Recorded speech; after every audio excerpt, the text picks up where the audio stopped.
Exam है 2026 का, उसमें भी बोर्ड में यह क्वेश्चन में से एकदम 100% आपका एक क्वेश्चन इसमें रहेगी। ठीक है, तो हम लोग शुरू करते हैं। तो देखिएगा आप लोग को कि पहला क्वेश्चन, तो पहला क्वेश्चन है आपका, पुरातत्व से आप क्या समझते हैं। यानी कि पुरातत्व क्या होता है। देखिए, पुरातत्व वह विज्ञान है जिसके माध्यम से पृथ्वी के गर्भ में छुपी हुई सामग्रियों की खुदाई कर अतीत के लोगों के भौतिक जीवन का ज्ञान प्राप्त किया जा सकता है। किसी भी जाति की सभ्यता के इतिहास का ज्ञान प्राप्त करने में पुरातत्व एक प्रमुख साधन के रूप में है। पुरातात्विक सामग्री के आधार पर ही सिंधु घाटी सभ्यता की कहानी लिखी गई है। बता दें दोस्तों कि आप लोग का कि पुरातत्व क्या है। यानी कि समझिए आप एकदम आसान भाषा में कि कोई भी सभ्यता के बारे में अगर हमें जानकारी प्राप्त करनी, जो सभ्यता पहले क्या हो गई है, उसकी नष्ट हो गई है या खत्म हो गई है, तो उसकी सामग्री यानी कि हम उसके बारे में पता लगा सकते हैं तो सिर्फ वहाँ उस समय के मिले हुए वस्तुओं के आधार पर। जिस तरह हड़प्पा सभ्यता यानी कि आज से 2500 यानी कि ईसा मसीह के जन्म से 2500 साल पहले और इन्हें 2500 धरी यानी कि लगभग 4500 या 5000 करीब में पहले यह सभ्यता क्या हो गई थी, नष्ट हो गई थी, जिसके बारे में अभी हमें कोई भी इसका लिखित प्रमाण नहीं है। लेकिन हम उसके बारे में जानते हैं कि हड़प्पा सभ्यता थी। कैसे जाने, तो हमने क्या किया कि जब हड़प्पा की जब खुदाई हुई तो वहाँ से बहुत सारे वस्तुएं मिले, जो अवशेष मिले, जो इंसान के जीवन में क्या होते हैं, काम आते हैं। जैसे वहाँ से इंसान को मिले घर का, मिले स्नानागार का अवशेष मिले, मतलब कि इंसान के दैनिक जीवन में जो जो चीज उपयोग होते थे उस समय उस खुदाई के दौरान हमें मिला। तो हम उससे क्या हमें ज्ञात हुआ कि उस समय बहुत सारे लोग थे जिन्होंने इस तरह के सभ्यता विकसित किए हुए थे, लेकिन किसी कारणवश सभ्यता क्या हो गई, किसी कारणवश नष्ट हो गई। जैसे बहुत सारे अभी उस पे बहुत विभेद ही चल रही है बहुत सारे इतिहासकारों का। कुछ लोग कहते हैं कि भूकंप से खत्म हो गया, कुछ लोग कहते हैं कि बाढ़ से खत्म हो गया।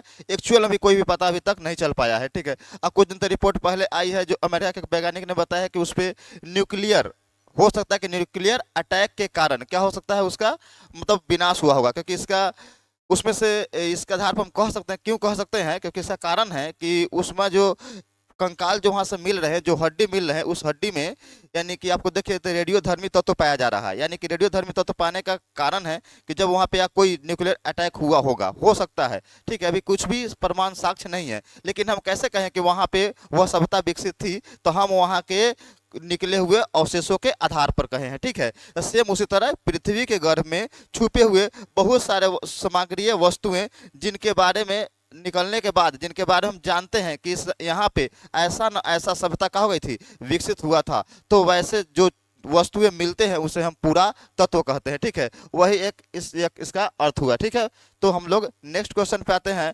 हड़प्पा सभ्यता के 4 प्रमुख नगर का नाम बताइए। तो अगर आप हड़प्पा सभ्यता कैसे बहुत सारे नगर है, अभी तक इसमें लगभग 350 नगर का हुए हैं, मिले हैं खुदाई करने के बाद। कितना, 350 नगर इसमें खुदाई करने के बाद मिले हैं। लेकिन आपको यहाँ से जो मुख्य मुख्य जो नगर है वह आपको ध्यान देना है कि हमारे पहला में हड़प्पा, 2 में मारिएगा आप मोहन जोदड़ो, और 3 में मारिएगा आप लोथल, 4 में कालीबंगा। ये सब हड़प्पा सभ्यता के प्रमुख क्या है, नगर है। ऐसे बहुत सारे अभी कालीबंगा है, लोथल है, बनावली है, धौलावीरा है। ठीक है, इस तरह सुतकांगे डोर है, बहुत सारे नगर है। लेकिन आपसे जो क्वेश्चन पूछे उतना ही दीजिएगा, क्योंकि इसमें पूछा है 4 तो आप बोलिएगा 4 ही। कौन कौन बोलिएगा, हड़प्पा, मोहनजोदड़ो, कालीबंगा और लोथल बोलिएगा। ठीक है, और बता दें आपको कि हड़प्पा एवं मोहनजोदड़ो इस सभ्यता की जुड़वा राजधानी थी। अगर आपसे क्वेश्चन पूछे कि हड़प्पा सभ्यता की जुड़वा राजधानी क्या थी, तो क्या मारिएगा आप, हड़प्पा और मोहनजोदड़ो। ठीक है, और हड़प्पा के बारे में थोड़ा अगर हम जानकारी दें तो बता दें कि हड़प्पा सभ्यता की खुदाई जो हुई है वह 1921 में दयाराम साहनी के द्वारा हुआ था। ठीक है, और मोहनजोदड़ो की बात करें तो मोहनजोदड़ो की खुदाई 1922 में राखल दास बनर्जी के द्वारा किया गया था। ठीक है, और हड़प्पा जो है वह देखिएगा तो वह आपका रावी नदी के तट पर स्थित है, और जो मोहनजोदड़ो है वह आपका सिंधु नदी के तट पर स्थित है। ठीक है, और इसके बारे में विशेष हम और डिटेल से आपका एक चैप्टर वाइज लेकर आ रहे हैं नेक्स्ट क्लास में। तो आप उसमें पूरी तरह से हड़प्पा, मोहनजोदड़ो, सिंधु घाटी सभ्यता, उत्पत्ति कैसे हुई, कैसे बना, कैसे विकास हुआ इसका, यह दुनिया में कैसी सभ्यता थी, इसकी भाषा क्या थी, लिपि क्या थी, अन्य सभी चीजें यहाँ क्या, स्नानागार, अन्नागार, सड़क व्यवस्था, हर एक चीज के बारे में डिटेल से समझाएंगे आपको, ठीक है। तो अगला चैप्टर में आएंगे, यहाँ पे हम 5 क्वेश्चन ही लेकर आए हैं, इसीलिए आपको थोड़ा समय पे कम देंगे, दे पाएंगे हम, ठीक है। तो आप देखिए तीसरा क्वेश्चन है आपका कि कार्बन 14 विधि क्या है। कार्बन 14 विधि बोले या आपसे कार्बन 14 विधि क्या है या आप क्या समझते हैं, अगर क्वेश्चन आता है तो आप ध्यान से सुनिएगा। देखिए तो कार्बन 14 विधि जो है वह पहला तो है कि एक कार्बन 14 विधि का निर्धारण वैज्ञानिकों के द्वारा कार्बन 14 विधि कहा जाता है, यानी कि तिथि का निर्धारण, समझिएगा। यानी कि कार्बन 14 विधि का जो हम लोग निर्माण उसको उपयोग करते हैं वह तिथि को निर्धारण करने में करते हैं, यानी कि किसी भी समय को निकालने के लिए हम लोग कार्बन 14 विधि का इस्तेमाल करते हैं, ठीक है। और इस विधि का जो खोज हुआ था वह अमेरिका के प्रख्यात रसायन शास्त्री BF लीवी के द्वारा सन 1946 में की गई थी। तो आपसे क्वेश्चन पूछे कि तिथि निर्धारण की कार्बन 14 विधि का जो खोज करता है यानी कि निर्माण किसने किया था, तो वह किएगा अमेरिका के प्रख्यात रसायन शास्त्री कौन थे, BF लीवी के द्वारा किया गया। कब किया गया, तो 1946 में किया गया, ठीक है। इस विधि के अनुसार किसी भी जीवित वस्तु में कार्बन 12 और कार्बन 14 समान मात्रा में पाया जाता है। आप समझिएगा कि कोई भी इंसान, अगर अभी कोई भी व्यक्ति या कि मृत हो या जीवित हो, अगर जिंदा हो या मृत हो, दोनों में कार्बन 14 क्या होते हैं, समान मात्रा में पाया जाता है, ठीक है।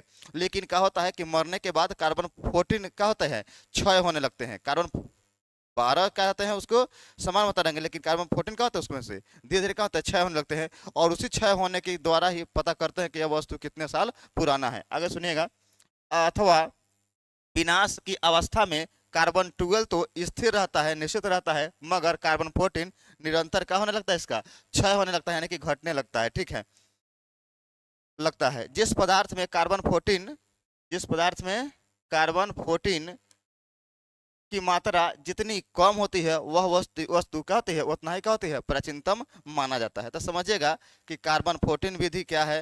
तो एक बार समझिएगा कि कार्बन 14 विधि के द्वारा हम तिथि का निर्धारण करते हैं, और कार्बन 14 जो है वह उसको अमेरिका के एक वैज्ञानिक थे, उन्होंने क्या किया था 1946 में, जिनका नाम था आपका लिवी। आप याद रखिएगा, आपको पूरा नाम याद आता है, लिवी याद रखिएगा, ठीक है। लिवी ने क्या था, खोज किया था, कि आपको सब अलग है लेकिन लिवी ध्यान दीजिएगा, वो हमेशा रहेगा, तो आपको उसे मार लीजिएगा 1946 में। और यह क्या था, तो कोई भी जीवित वस्तु हो चाहे मृत वस्तु हो, दोनों में कार्बन 14 और कार्बन 16 का रहता है समान मात्रा में, सॉरी कार्बन 14 और कार्बन 12 दोनों में क्या होता है, समान मात्रा में पाया जाता है अगर जीवित है तब। लेकिन जैसे वस्तु मृत होती है, मरती है, तो उसमें कार्बन 12 स्थिर रहता है, समान रहता है, लेकिन कार्बन 14 क्या होता है, धीरे धीरे क्या क्षय होने लगता है। और जो क्षय जितना क्षय होगा वह वस्तु उतना ही क्या होता है, पुराना माना जाता है। इसी को हम क्या बोलते हैं, कार्बन 14 विधि कहते हैं, ठीक है। आई होप आपको समझ में आ गया होगा। आगे देखिए नेक्स्ट, अगला है आपका कि कलिंग युद्ध पर अशोक का क्या प्रभाव पड़ा। बता दे कि कलिंग युद्ध पर अशोक का क्या प्रभाव पड़ा। तो बता दे कि अशोक यानी कि कलिंग युद्ध, जो पहला बात तो समझ लीजिए कि कलिंग युद्ध कब हुआ था, तो 261 ईसा पूर्व में हुआ था, ठीक है। कब हुआ था, 261 ईसा पूर्व, और यह हुआ था अशोक और कलिंग के राजा नंदराज के बीच हुआ था, ठीक है। कलिंग के राजा नंदराज के बीच हुआ था, जिसका हम लोग खारवेल भी कहते हैं, ठीक है। तो वहां पे क्या होता है कि 261 ईसा पूर्व में कलिंग का युद्ध होता है, और कलिंग का युद्ध इतना नरसंहार होता है, इतना विनाश होता है कि अशोक इस युद्ध के बाद अपना तलवार उसी युद्ध में छोड़ देते हैं। क्यों, क्योंकि उस समय बच्चे तक को काट दिया गया था, मतलब ये बहुत ही भयानक क्या था, युद्ध था, जिसे हम लोग कलिंग युद्ध कहते हैं, ठीक है। और इसके बाद उन्होंने सोचा कि हमें क्या हुआ, थोड़ा हमारा सीमा तो बढ़ गया, लेकिन उन्होंने उस समय के बाद उन्होंने युद्ध नीति को ही छोड़ दिया और धम्म नीति को अपना लिया, कि आज के बाद हम युद्ध नहीं करेंगे, हम सिर्फ धम्म की नीति को पालन करेंगे। यानी कि धम्म का नीति जो है बौद्ध धर्म का एक धम्म की नीति है, जिसमें हम अगर कहें तो साधारण शब्द में कि जो हमारा जितना जो हमारे व्यवहारिक ज्ञान होते हैं, जो हमारी व्यवहारिक जो हमारी सोच होती है उसको डेवलप करना, जिसको एक बच्चे को भी देखिएगा किताब आता है, उसे क्या बोलते हैं, नैतिकता का ज्ञान, क्या बोलते हैं उसके, नैतिकता का ज्ञान, यानी कि नैतिक क्या गलत करे क्या सही करे, उस पर हम लोग को विचार करने के लिए इन्होंने क्या किया, अपने आप को डेवलप कर लिया कि नहीं आज के बाद कोई भी युद्ध करना नहीं है। तो देखिए सुनिएगा कि कलिंग युद्ध की चर्चा हम करेंगे, लेकिन अभी हमें कलिंग युद्ध पर अशोक का क्या प्रभाव पड़ा इस पर चर्चा करना है। तो देखिए कलिंग युद्ध का अशोक पर निम्न प्रभाव पड़ा। अशोक ने साम्राज्य विस्तार की नीति पर परित्याग कर दिया। इस कलिंग युद्ध के बाद उन्होंने उसके बाद क्या कर दिया कि जो हमारा जो विस्तार होगा, यहाँ से फैलाना है, साम्राज्य फैलाना, वो करना है, ये क्या कि उन्होंने उस नीति को छोड़ दिया। बोला कि नहीं, प्रेम से रहना है, प्रेम से सब कुछ करना है, ठीक है। पहला बदलाव हुआ। इसने अहिंसा, सत्य, प्रेम, दान और परोपकार आदि के रास्ता को अपनाया। यानी कि इसके बाद इन्होंने मार काट, क्योंकि उससे पहले अशोक इतना निर्दयी शासक था कि ऐसा कहा जाता है, आप अंगुत्तर निकाय जो बौद्ध धर्म की किताब है अंगुत्तर निकाय, उसमें लिखा गया है कि अशोक ने अपने 99 भाइयों को पटना के आदम कुआं में काट कर राजा बना था, ठीक है। इतना निर्दयी था कौन, अशोक। मतलब कि अगर किसी अगर युद्ध हो जाए, अशोक अगर एंट्री ले ले तो बस देखिए था, न सुनने वाले और न बोलने वाले, दोनों को खत्म करता था, इतनी निर्दयी था। लेकिन इन्होंने, क्योंकि हर एक इंसान के जिंदगी में एक न क्या होता है, परिवर्तन आता है। जैसे थोड़ा देर के लिए आपको 1 मिनट समझ लेते हैं कि एक कहानी है कि जैसे कालिदास का, सॉरी नाम सुने होंगे, अंगुलीमाल का नाम सुने होंगे। अंगुलीमाल भी क्या किया था, उसके जिंदगी में सिर्फ एक शब्द ने उसकी जिंदगी को बदल दिया था। क्योंकि जब वह रहता था तो उस समय गौतम बुद्ध उस पहाड़ी से होकर जा रहे थे, तो अंगुलीमाल ने इस गौतम बुद्ध को बोलता है कि सन्यासी तुम रुक जाओ। तो सन्यासी, तो गौतम बोलते हैं कि मैंने तो कब का ही रुक चुका है, तुम कब रुकोगे। तो जब वह सामने आता है तो बोलता है कि तुम्हें डर नहीं लगता है। तो ये गौतम बोलते हैं कि हम क्यों डरे, डरो तो तुम, क्यों, क्योंकि तुमने जंगल में छुप कर रह रहे हो, हम तो पूरा दुनिया के सामने चल रहे हैं। तो बोलता है कि तुम्हें डर, मतलब इसको बोलता है कि डर नहीं लगता है, तो नहीं लगता है। क्योंकि इन्होंने देखा कहते कि पहले तो देखिए किसी भी इंसान को आप समझा सकते हैं कब, जब वह इंसान आपकी बातों को सुनने के लिए चाहे। तो गौतम बुद्ध ने बोलते हैं कि तुम क्या करो, इस एक टहनी का काट के दिखाओ। और जब वो उठाता है बोलता है कि इतनी सी बात, काट देता है। बोलता है गौतम बुद्ध बोलते हैं कि फिर इस टहनी को लेकर जोड़ दो। जब जोड़ने की बात आता है तो अंगुलीमाल कहता है कि पागल है क्या, काटा हुआ सामान जुड़ता नहीं है। तो वही गौतम बुद्ध कहते हैं तो यही तो हम तुम्हें बोल रहे हैं कि काटना आसान है, जोड़ना बहुत क्या होता है, मुश्किल होती है। सेम उसी तरह हम लोग को जिंदगी में किसी को भी किसी तरह की कोई भी भेदभाव नहीं करनी चाहिए, क्योंकि जोड़ना बहुत मुश्किल है और काटना बहुत आसान है, ठीक है। तो आगे समझिएगा आप लोग कि अशोक ने सत्य, अहिंसा, यानी कि अहिंसा मारपीट नहीं करना है, सत्य हमेशा एकदम सत्य पर रहना है। और आप देखिए प्रेम, हमेशा प्रेम पूर्वक बातें करना है, प्रेम से सभी के साथ रहना है।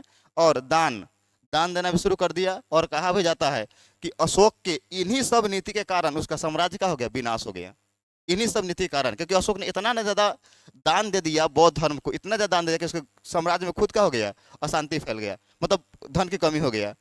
और इन्होंने अपना यहाँ तक कि सत्य पर चलने के लिए अहिंसा और फैलाव के लिए अपना बेटी और अपना बेटा महेंद्र और संघमित्रा दोनों को कहाँ भेज दिया, श्रीलंका में भेज दिया था, बौद्ध धर्म के प्रचार करने के लिए। मतलब इतना ज्यादा क्या हो गया, यह अहिंसा पे क्या हो गया, सत्य पे क्या हो गया, यह आधारित हो गया यहाँ पे, ठीक है। और परोपकार की नीति अपना लिया, ठीक है। और तीसरा पड़ा इस पे, अशोक ने बौद्ध धर्म का अनुयायी बन गया। अशोक उसको क्या किया, बौद्ध धर्म का अनुयायी बन गया। यानी कि अब वो जो पहले था, वो जो बौद्ध धर्म पे था, अब क्या, सॉरी मतलब कि अशोक पहले उसका नीति विस्तारवादी था, अब क्या हो गया उन्होंने अब बौद्ध धर्म को अपना लिया कि अब हम कुछ भी मारपीट या कोई भी झंझट विस्तारवादी नहीं करेंगे, ठीक है। और चौथा आपका कि बौद्ध धर्म के प्रचार प्रसार पूरे देश के साथ क्या किया गया, साथ विदेशों में भी किया गया। यानी कि देश में भी बौद्ध धर्म का प्रचार हुआ और विदेश में भी बौद्ध धर्म का प्रचार हुआ। कहा जाता है कि अशोक के समय ही क्या हुआ है कि बौद्ध धर्म लगभग उस समय सबसे ज्यादा स्तूप का जो निर्माण हुआ है ना, वह बौद्ध धर्म के समय हुआ, किसके, सॉरी अशोक के समय ही हुआ है। और फैलाव भी किसके समय हुआ था, अशोक के समय ही हुआ था, ठीक है। और आपका नेक्स्ट क्वेश्चन है सिंधु घाटी सभ्यता का विस्तार। ध्यान सुनिएगा, सिंधु घाटी सभ्यता का विस्तार जो है कि हम विस्तार का मतलब होता है कि हमारी सीमा कहाँ से कहाँ तक फैली हुई है, ठीक है। तो कोई भी सभ्यता होती है तो उसका साथ 4 सीमा होती है, ठीक है, उत्तर, दक्षिण, पूर्व और पश्चिम होती है, ठीक है।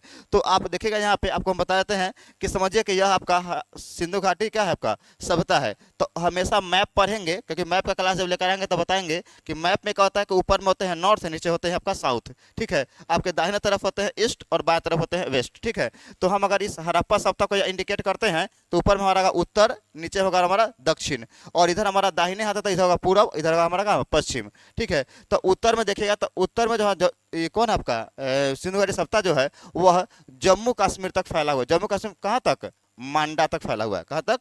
मांडा। और आप देखिएगा दक्षिण में देखिएगा तो वह दैमाबाद, कहाँ फैला हुआ है? दैमाबाद। अगर मांडा कहे, मांडा किस राज्य में है? तो जम्मू कश्मीर में।